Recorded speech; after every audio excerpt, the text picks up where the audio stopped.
Magandang araw sa ating lahat. Ayan, makikita nyo dito meron akong mga tinapay at pasasarapin natin to ngayon.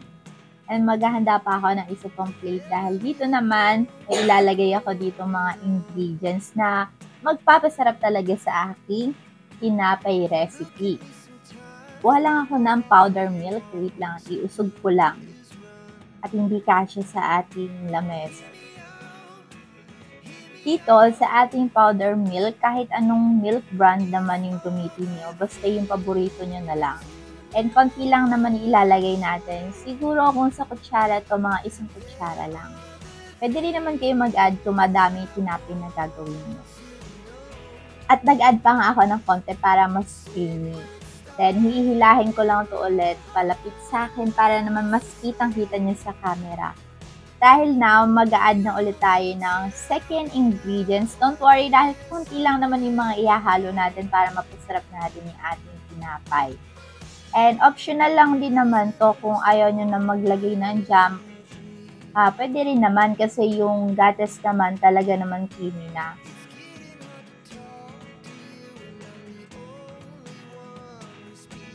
Now, mag-a-add ako ng konting-konting water lang, as in konti lang, kasi maglalagay pa tayo dito ng pinaka-important ingredients, which is yung itlog. So, ayan, dahil nga buo-buo yung aking strawberry, kailangan kong durugin. But don't worry dahil ipapass forward ko na lang para di kayo mainit. Now, ito na yung pinaka-importante sa lahat, ang itlog. Ayan, maglalagay tayo ng isang itlog. And sapat na to para makakuha tayo ng nutrients and syempre mapasarap natin itong tinapay. Haluin lang natin na haluin para mag-combine talaga yung ating ibang ingredients dito sa may itlog.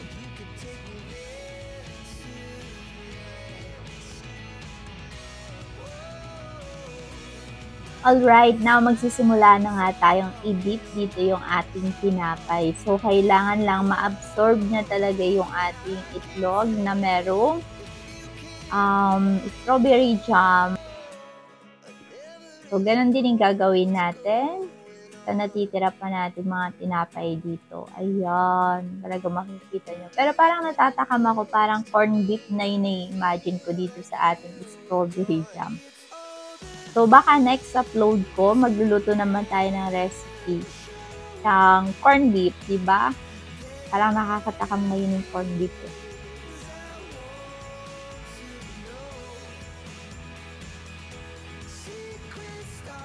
Dahil nga ayaw na ipagsiksikan ng bread na to yung kanyang sarili, itatabi na natin. Ay! Hindi na kasi siya kasya dito.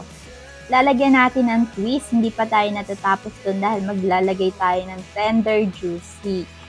Habang binabalatan ko tong tender juicy hotdog, magbibigay muna ako ng trivia about sa hotdog. Alam nyo ba na high in sodium na maaaring magdulot ito ng hypertension at sakit sa puso.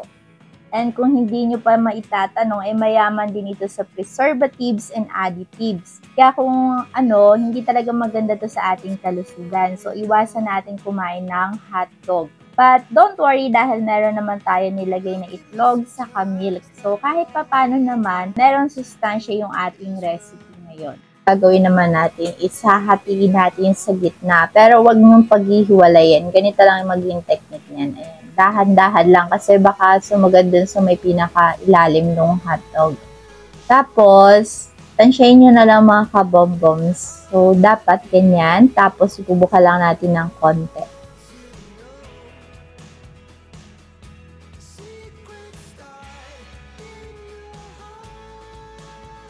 Now, ang ipangluluto natin ay dapat butter. Pero margarine lang ang available dito sa akin. Pero okay lang din naman yan.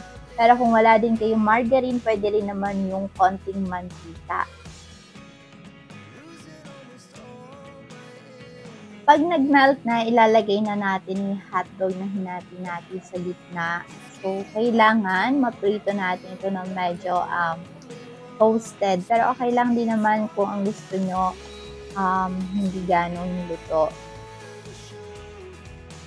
Ayan, kung makikita nyo, talagang medyo luto na yung ating hotdog. Pwede na natin baliktarin.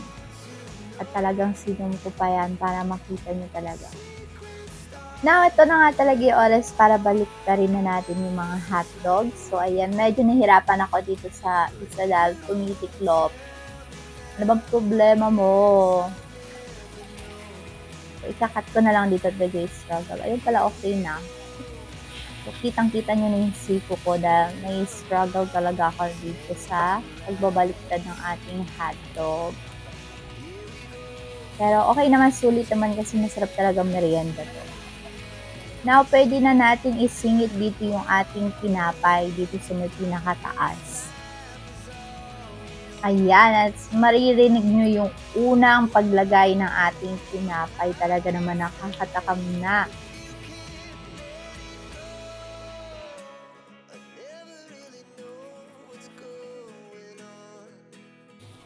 Ito yung masarap, yung lutong-luto talaga. At medyo parang sunog-sunog pero hindi naman talaga sunog. Ang bango, grabe. Kasi strawberry jam talaga nakaka-enhance siya ng amoy. Mawawala yung parang ng itlog, alam niyo yun.